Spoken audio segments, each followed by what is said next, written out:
Cotton Malone typed the web address with trembling fingers. Like a phone that rings in the middle of the night, nothing about an anonymous message was ever good. The note had arrived 2 hours ago, while he'd been out of his bookshop on an errand, but the employee who'd accepted the unmarked envelope forgot to give it to him until a few minutes ago. "The woman didn't say it was urgent," she said. "What woman?" "Chinese lady, dressed in a gorgeous Burberry skirt. She said to give it only to you." Inside had been a folded sheet of gray vellum upon which was printed a web address with a .org suffix. He waited while the screen blackened. A video display console indicated that a live feed was about to engage. A body appeared, lying on its back, arms above the head, ankles and wrists bound to what looked like a sheet of plywood. The person was angled so that the head was slightly beneath the feet. A towel wrapped the face, but it was clear the form was a woman. "Mr. Malone." The voice was electronically altered. "We've been waiting. Not in much of a hurry, are you?" A hooded figure appeared on the screen, holding a plastic bucket. He watched as water was poured onto the towel that wrapped the woman's face. Her body writhed as she struggled with her restraints.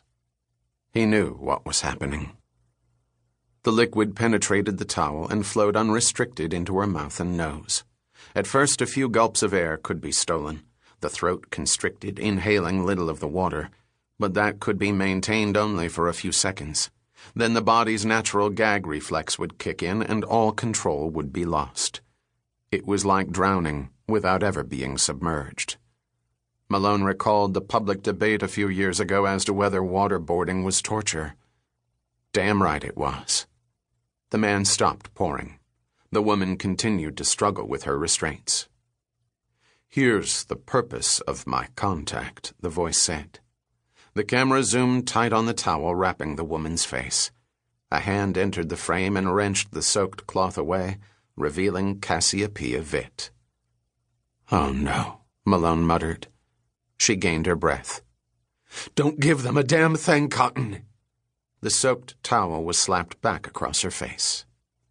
"That would not be smart," the computerized voice said. "Certainly not for her."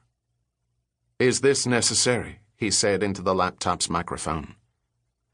"I want you to clearly understand what's at stake. And you need to understand that I can kill you. Let's stop with the bravado. I want what she gave you." He saw Cassiopeia renew her struggle against the restraints. "Give him nothing, Cotton. I mean it. I gave that to you for safekeeping." More water was poured, and she fought to breathe. "Bring the item to Tivoli Gardens at 2 p.m. just outside the Chinese pagoda. If you don't show," the voice paused, "I think you can imagine the consequences." The connection was severed. He sat back in the chair. He hadn't spoken to Cassiopeia for 2 weeks. Their relationship was hardly one at all, just an attraction that they both tacitly acknowledged. Strangely, Henrik Thorvaldson's death had drawn them closer. Seeing her on the screen tore at his gut. He suddenly realized that if anything happened to this woman, his life would never be the same. He had to find her. But there was a problem. She'd left nothing with him for safekeeping.